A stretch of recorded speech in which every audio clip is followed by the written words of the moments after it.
Hi, main recaps here. Today, I'm going to explain an American science fiction comedy drama film called Bicentennial Man. Spoilers ahead.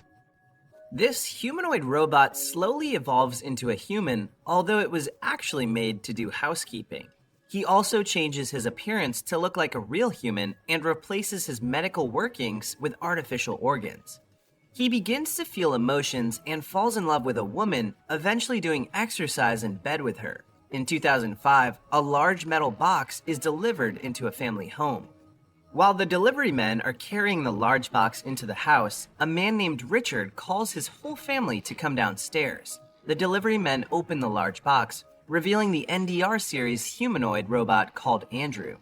Andrew is introduced to perform housekeeping and maintenance duties. Richard quickly uses the remote to activate Andrew, who immediately introduces himself. At that point, Richard's eldest daughter, Grace, despises Andrew, but her younger sister, Amanda, is sympathetic to Andrew. Andrew shows an entertaining presentation of the 3 laws of robotics. The first law is that the robot may not injure a human being. The second law is that the robot must obey all orders given by human beings unless those orders contradict the first law. The third law is that the robot must protect itself unless its protection violates the first 2 laws. Afterwards, Richard takes Andrew to the basement, where Andrew connects to a power outlet and spends the night charging his power.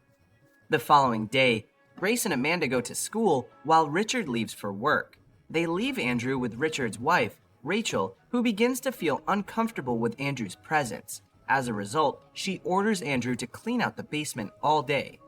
That night, Andrew cooks dinner for the family, but Grace and Samantha do not seem to appreciate him.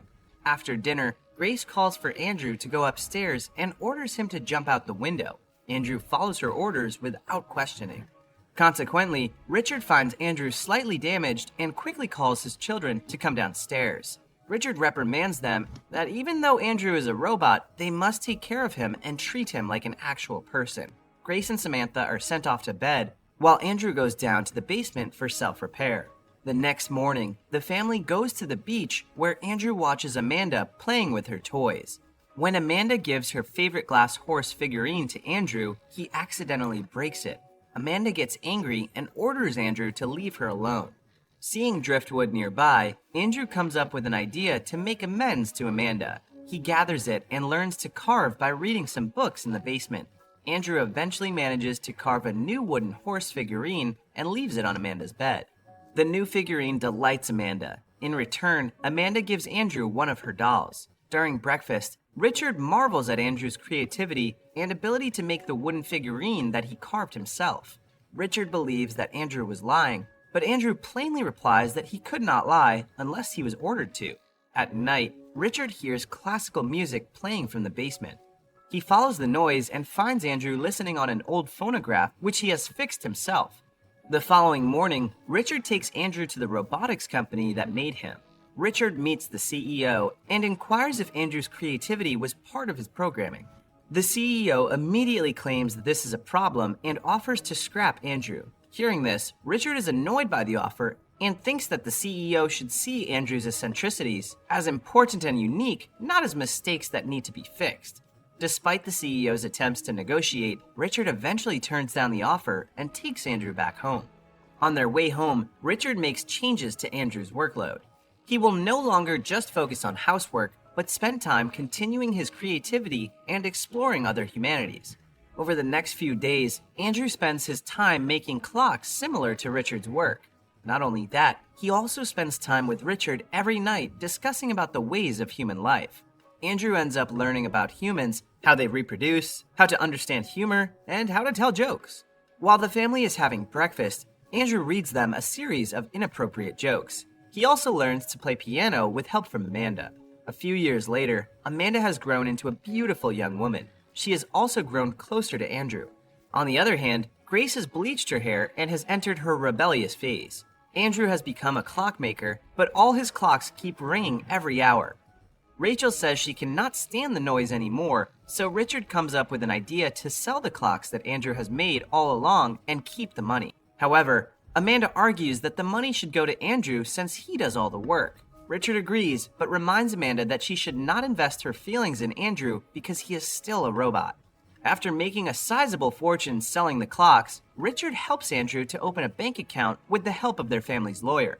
Richard ends up managing Andrew's fortune after they find that the robots have no rights under current laws. Later, Amanda surprises Andrew in his workshop, causing his finger to be severed. Luckily, Andrew assures her that his finger can be fixed. When Andrew continues his work, Amanda tells him that her boyfriend has asked her to marry him. However, she is unsure about it even though her boyfriend is a perfect man. At that moment, Amanda seems to have feelings for Andrew, but Andrew is unaware of her feelings because he is a robot. Andrew's frank talk eventually helps Amanda make the decision to marry Frank. Before she leaves, Amanda asks Andrew to be an usher at her wedding. Andrew happily accepts her invitation, and he is excited about wearing a tuxedo. Soon, Richard takes Andrew to the robotics company for repairs while bringing his lawyer. Richard warns the CEO if he tries to replace Andrew's coding, an alarm inside Andrew's body would be triggered. This would alert the police and potentially get the robotics company sued until bankruptcy. Meanwhile, Andrew asks the CEO if he can give him the ability to present facial expressions to match his emotions. The CEO says the upgrade would be extremely expensive, but Andrew has more than enough money in his bank account to pay the expenses. Knowing this, the CEO unavoidably agrees. Amanda's wedding takes place the next day, with Andrew acting as an usher. Andrew wears a tuxedo for the first time and greets Amanda with a smile on his new face. After the wedding reception, Andrew approaches Richard, who is sitting alone by the lake. Andrew shows the recording of Richard and Amanda dancing together using a projector in his head. Due to this situation, Richard gets emotional, thinking that he would be alone after his children move out of his house. 12 years later, Amanda has a son who is very hostile to robots, including Andrew. While they are lounging on the beach, Andrew suddenly asks Amanda how to obtain his freedom.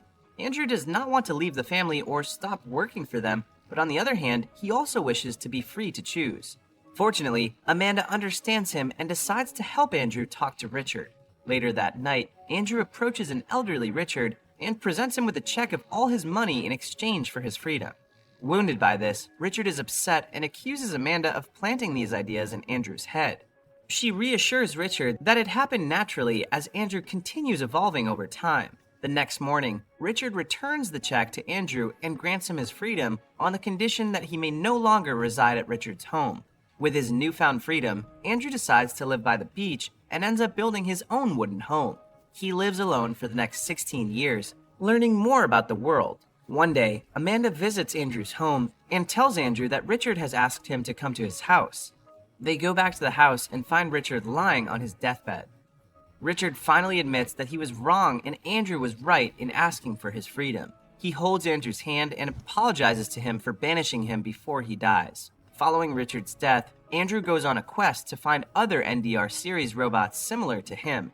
He talks to Amanda's son, who is now a lawyer, asking for his help in acquiring information on their locations. At that time, it turns out that Amanda has divorced her husband. Amanda's son eventually helps Andrew on the thought that Andrew will be gone for a long time and will no longer communicate with Amanda.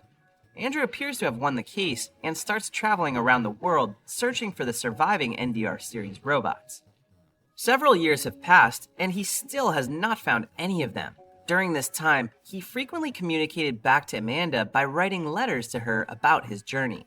As he is about to end his journey, Andrew returns to San Francisco based on the news of an NDR series robot that has been rebuilt in the area. At a market, Andrew sees the robot from afar, which appears to be a female version of himself. He follows her to a building where he learns that her name is Galadia. At first, Andrew is enthusiastic about meeting a robot that has the same uniqueness as himself. However, he becomes disappointed when he learns that Galadia could do all these things because her personality chip is activated. Andrew meets Galadia's owner, Rupert, whose father was the original NDR designer. After he was laid off, Rupert's father started his own small robotics company, but he died shortly after that. Since then, Rupert has taken over the company and continues his father's research. Andrew learns from Rupert that Galadia is an ordinary NDR robot that has been modified with a female personality and traits. Rupert shows Andrew the results of their unfinished research. Most of the designs are made to help make the robots appear more human-like. Unluckily, Rupert is unable to continue his research because no one was willing to fund the research. Hearing this, a fascinated Andrew quickly offers to fund Rupert's research. In addition, he also agrees to be a test subject. Rupert tells him that it is an entirely external physical upgrade, meaning that Andrew's mechanical brain and metal skeleton remains the same. Andrew chooses a face design that resembles a 40-year-old man. After the procedure is completed, Andrew is very satisfied with his new look. Not long after that, Andrew finally returns to Amanda's home. When he enters the house, he sees a young woman who looks exactly like a young Amanda. Andrew greets her, but the young woman is afraid to see him. The real Amanda suddenly walks in. She has grown old and is initially puzzled to see Andrew, but soon recognizes him. Apparently, the young woman is Amanda's granddaughter, Portia. Andrew and Amanda talk for a while before Andrew returns to live in his wooden beach house. One rainy night, Andrew finds a dog on his porch and decides to adopt it. Sometime later, he visits Portia with his dog. After their first meeting, Portia seems to be cautious of Andrew. Andrew finally reveals that he wants a friend to talk to and seek out a human connection. Knowing that, Portia ends up accepting him as part of her family. Several years later, Andrew goes to a futuristic hospital where Portia tells him that Amanda had a stroke. He then walks into Amanda's room and approaches her. Andrew also notices that Amanda still has the wooden horse figurine in her hand. The two say goodbye before Amanda dies peacefully. At that point, Andrew only can feel heartbroken as he is unable to produce tears. He realizes that all those he cares for will also pass on. Not satisfied with his agelessness condition, Andrew goes back to Rupert and asks him for a new internal upgrade. Andrew presents his ideas to create artificial organs that not only can be used in humans to prolong their lives, but also to replace his mechanical workings. Although it seems impossible, Rupert is willing to help him. While working with Rupert, Andrew learns to become more human in his language and expressions. Rupert asks Andrew whether he is ready for this drastic change. Andrew does not seem to have any hesitation in his thoughts and wants to proceed with the procedure, even though he will feel emotions other than happiness. As they work on the upgrade, Andrew continues to visit Portia. The two are getting closer and start spending time together. Portia invites Andrew to a party in a building that she has just recently renovated, and he happily accepts. The two dance passionately at the party. At one time, Portia invites Andrew to walk into a park. Uncomfortable with her feelings for Andrew, Portia tells Andrew that she cannot invest her feelings in a robot. Despite all that, she will always consider him a good friend. Hearing that, Andrew looks a little offended and says that things can always change. He then returns to Rupert and completes the final stage of his upgrade. As soon as the upgrade is complete, Andrew quickly visits Portia and asks her to poke his eye. He is very happy now that he can feel pain. Andrew tells Portia that he has installed a nervous system into his body, allowing him to feel emotions too. To test it, Andrew asks her to kiss him and the two share a quick kiss. However, Portia feels guilty about the kiss and finally reveals that she is getting married to her boyfriend soon. Knowing this, Andrew flatantly wishes them the best, but his response annoys Portia. She wants Andrew to realize for himself that he actually loves her too. Portia tells him that in order to become more human, he has to do wrong thing. Humans will always be doing wrong things, and they should learn from those mistakes. Andrew seems to take her advice before he leaves. In the meantime, Galatea has somehow become hostile towards Rupert. Galatea says that she is very tired of him bossing her around. A confused Rupert initially does not know what happened to her, but soon realized that Andrew has removed Portia's personality chip. He then revisits Andrew and asks him to return the personality chip to him. Andrew is reluctant at first, but ends up giving it to Rupert. Rupert follows Andrew to Portia's engagement party. Andrew expresses how much he hates Portia's fiancé. Rupert informs him that it is a sign that he is jealous of Portia's relationship. This makes Andrew realize that he is actually in love with her. On the other side, Portia seems to be looking forward to Andrew coming to take her away from her fiancé. At night, Rupert tells Andrew that he is working on a new upgrade that would enable Andrew to have sexual relationships. Andrew is fascinated to hear it as it will allow him to become a complete man. 2 weeks before the wedding, Andrew visits Portia, who is making wedding preparations at the same church where Amanda got married. After understanding what Portia meant earlier, Andrew finally declares his love for Portia. Andrew already knows that Portia loves him too. He encourages Portia to do the wrong things just like he did. To convince her, he asks Portia to kiss him one more time. Both of them share a passionate kiss. They end up in bed together after an intimate night. In the morning, they have breakfast together as Andrew gains the ability to eat and drink. However, Portia informs him that their relationship will never be accepted because he is still not a human. Realizing he has to do the next step, Andrew petitions the World Congress to recognize him as a human being. Sadly, the World Congress ends up rejecting his case, expressing concern that an immortal human will cause jealousy from others. Andrew and Portia stay in a relationship for decades. Portia is now 75 years old, while Andrew remains the same. After playing chess, Portia expresses her thoughts about her mortality. By that time, the advanced technology allows Portia to live forever, but she does not want to. She thinks that human beings are meant to live for a certain time and then pass on. Andrew understands her, but states that he could not stand to live without her. Because of this situation, Andrew returns to Rupert for one last upgrade. Rupert's company has now earned him so much wealth. Andrew asks an elderly Rupert to change the artificial fluids driving his body into a blood equivalent. Rupert cautions him that the blood will not last forever, eliminating his immortality. Andrew will have around 30 or 45 years to live before he dies. He simply accepts his fate and the upgrade is finally complete. Several decades afterwards, Andrew ends up at the World Congress again to appeal their past decision. This time, he appears very old. His hair is white and his face is full of wrinkles. An older Portia also comes there to support him. Andrew tells the World Congress that he wants his humanity to be acknowledged by others. He chooses to live once as a human instead of living forever as a robot, wanting to be able to die with dignity. The World Congress hears his pleas, but asks for some time before they make a decision. In 2205, Andrew lays next to Portia with his body deteriorating. Both of them are under life support monitored by Galatea, who has now become more human and appears with a human appearance. The two hold hands as they watch the live broadcast of the World Congress's decision.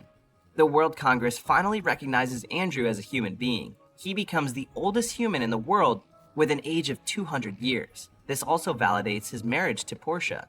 Unfortunately, Andrew appears to be dying during the broadcast. Galatea confirms his death while Portia asserts that Andrew already knew the answer. Seeing this, Portia calmly orders Galatea to turn off her life support. Portia holds Andrew's hand and whispers that she will see him soon before she dies beside Andrew. Subscribe for more videos like this, turn on notifications, and leave a like to help channel out. Thank you for watching.